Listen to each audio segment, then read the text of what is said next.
Please do like share and subscribe, और कृपया करके इस चैनल को बढ़ाने के लिए आप इसको सब्सक्राइब कीजिए, साथ साथ अपने दोस्तों के बीच में भी इसको। गुड इवनिंग फ्रेंड्स, आज की अपडेट कुछ इस प्रकार से। आज जो सबसे बड़ी खबर है वो है पाकिस्तान के पूर्व आईएसआई चीफ फैज़ हामिद की गिरफ्तारी।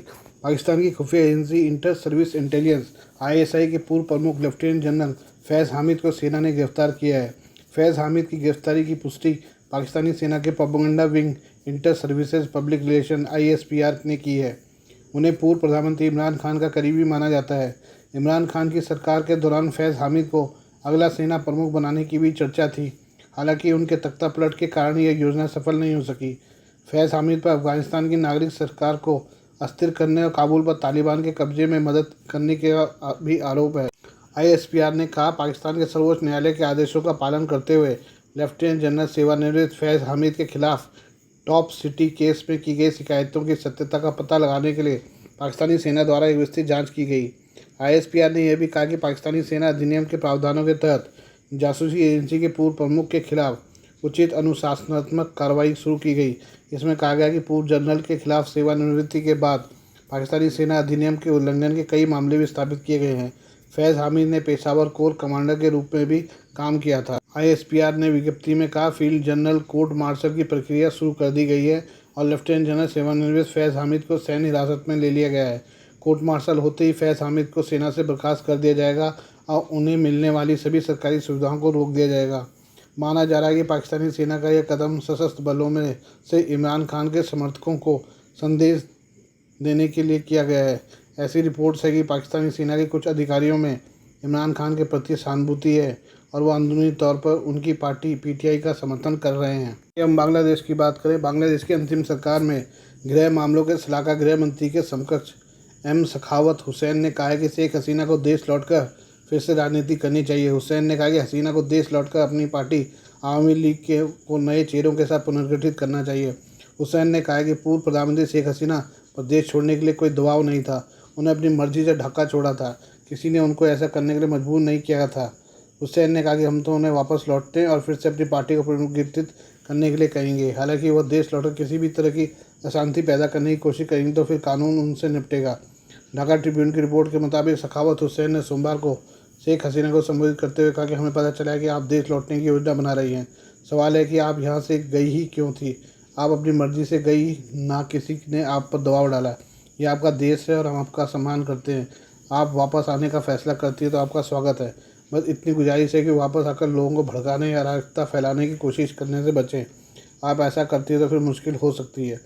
बांग्लादेश की अंतिम सरकार के मुखिया मोहम्मद यूनुस सखावत और दूसरे अहम नेताओं ने हिंदू छात्रों युवाओं के साथ बैठक की है। इस बैठक के बाद गृह मंत्रालय में प्रेस से बात करते हुए सखावत ने हसीना की वापसी के सवाल पर जवाब दिया। उन्होंने कहा कि जातीय पार्टी के नेता हुसैन मोहम्मद इरशाद को देश छोड़ने या जेल जाने का विकल्प दिया गया था तो इरशाद ने जेल जाना चुना था। हम कहेंगे कि शेख हसीना को भी वापस लौटना चाहिए। सखावत ने कहा कि किसी भी राजनीतिक दल पर प्रतिबंध नहीं लगाया जाना चाहिए, क्योंकि इस तरह की कार्रवाई आमतौर पर विशेष एजेंडे को पूरा करने के लिए की जाती है। जमात इस्लामी पर प्रतिबंध लगाने से भी उन्होंने इनकार किया। उन्होंने कहा कि एक राजनीतिक दल अधिनियम बनाया जाएगा जिसमें इस बात पर जोर दिया गया कि देश में तानाशाही की बजाय एक जवाबदेह सरकार रहे। जो भी राजनेता इस ढांचे के भीतर राजनीति करना चाहते हैं वो कर सकते हैं। आइए बात करें शेख हसीना को हटाने में अमेरिका का हाथ। बांग्लादेश की पूर्व प्रधानमंत्री शेख हसीना के इस्तीफे के पीछे अमेरिका की भूमिका की संभावना होने का दावा किया जा रहा है। मीडिया रिपोर्ट्स में कहा गया कि इस्तीफे से पहले शेख हसीना ने कहा अगर उन्होंने बंगाल की खाड़ी में सेंट मार्टिन द्वीप पर संप्रभुता अमेरिका को सौंप दी होती और बंगाल की खाड़ी में उसे बेस बनाने की अनुमति दे दी होती तो वह सत्ता में बनी रह सकती थी। अब भारत में 76 वर्षीय शेख हसीना में भारत में अपने करीबी सहयोगियों से खास बातें साझा की हैं। हालांकि उनके बेटे ने इन दावों को सिरे से नकार दिया है।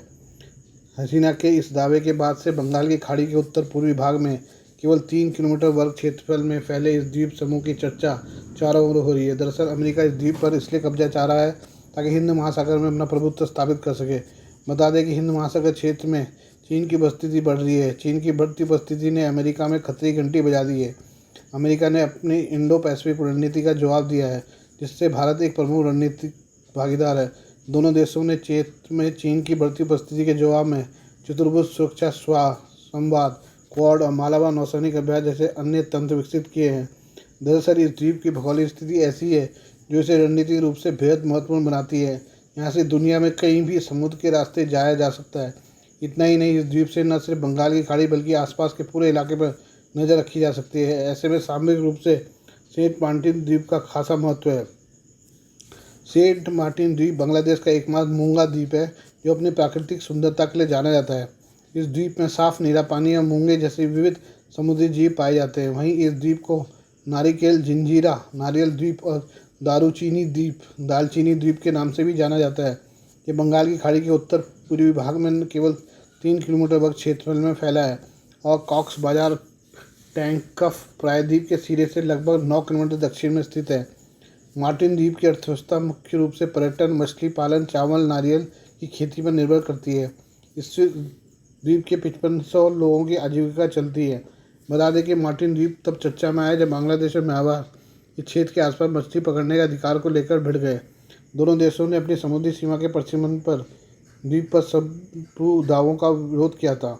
हालांकि 2012 में international tribunal for the law of the sea ने अपने फैसले में इस द्वीप को बांग्लादेश के क्षेत्रीय समुद्र महाद्वीपीय शेल्फ और EEZ का हिस्सा बताया था। इसके अलावा 2018 में बांग्लादेश सरकार ने म्यांमार के अर्धचंद्र मानचित्र का विरोध किया था, जिसमें द्वीप को उसके संप्रभु क्षेत्र के हिस्से के रूप में दिखाया गया था। बाद में म्यांमार ने इसे एक गलती के रूप में स्वीकार किया था। शेख हसीना के प्रधानमंत्री रहने के दौरान अमेरिका और बांग्लादेश के बीच संबंधों में तनातनी देखने को मिली थी। अमेरिका ने यहाँ तक कह दिया था कि बांग्लादेश में जनवरी में हुए चुनाव निष्पक्ष नहीं थे। आपको बता दें कि जनवरी में हुए चुनाव में आवामी लीग सत्ता में लौटी थी। बांग्लादेश छोड़ने से कुछ महीने पहले ही शेख हसीना बड़ा दावा किया था। उन्हें कहा था कि उनकी सरकार गिराने के लिए साजिशें रची जा रही हैं। उन्हें अमेरिका पर बांग्लादेश और म्यांमार से बाहर एक नई ईसाई देश बनाने की साजिश करने का आरोप लगाया था।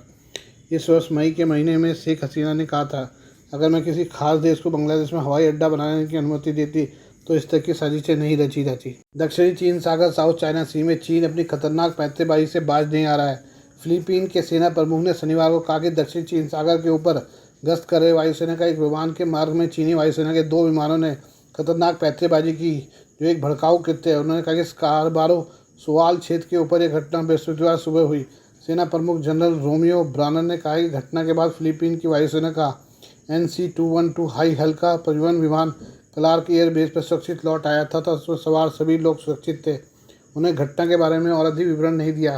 फिलीपीन के एक शीर्ष सुरक्षा अधिकारी ने एसोसिएटेड प्रेस को बताया कि चीनी जेट विमान फिलीपीन के विमान के बहुत करीब आ गए थे तथा उन्होंने हमारे पायलटों की जान को वास्तव में खतरे में डाल दिया।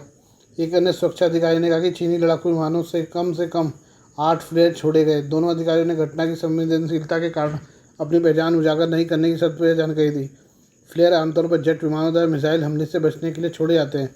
ये ऐसे पदार्थों के बने होते हैं जो छोड़े जाने के बाद हवा के संपर्क में आते ही जल उठते हैं। चीनी पीपुल्स लिबरेशन आर्मी की साउदर्न थिएटर कमान ने शनिवार को एक बयान में कहा कि बृहस्पतिवार को फिलीपीन की वायुसेना का विमान हुआंग्यान द्वीप के ऊपर वायु क्षेत्र में अवैध रूप से आ गया था और उसने उसकी प्रशिक्षण गतिविधियों में बाधा डाली। चीन स्कारबारो सुआल को हुआंग्यान कहता है और उसे वो अपना क्षेत्र बताता है। उसने कहा कि कमान ने फिलीपीनी वायुसेना के विमान की पहचान करने, उसका पता लगाने एवं उसे खदेड़ने के लिए जेट विमान एवं जहाज भेजे। उसमें कहा गया कि चीन अपनी राष्ट्रीय संप्रभुता सुरक्षा की रक्षा के लिए हाई अलर्ट और तैयार रहता है। ब्रोनर ने एक बयान में कहा कि इस घटना से फिलीपीन की वायुसेना के विमान और उसके चालक दल के लिए खतरा पैदा हो गया। फिलीपीन की संप्रभुता अधिकार क्षेत्र के अंतर्गत आने वाले हवाई क्षेत्र में वैध उड़ान संचालन में हस्तक्षेप हुआ और विमानन सुरक्षा से जुड़े अंतर्राष्ट्रीय कानून तथा नियमों का उल्लंघन हुआ। उन्होंने कहा कि इस घटना की सूचना विदेश विभाग को दे दी गई है, जिसने विवादित जल क्षेत्र में चीन की बढ़ती आक्रामक कार्रवाइयों के खिलाफ कई राजनयिक विरोध दर्ज कराए हैं। ब्रोनर ने कहा, हम अंतर्राष्ट्रीय कानून के अनुसार अपने अधिकारों का इस्तेमाल करने की अपनी प्रतिबद्धता दोहराते हैं। आज के लिए बस इतना ही। बाकी मिलते हैं कल आपसे नई खबरों के साथ। धन्यवाद।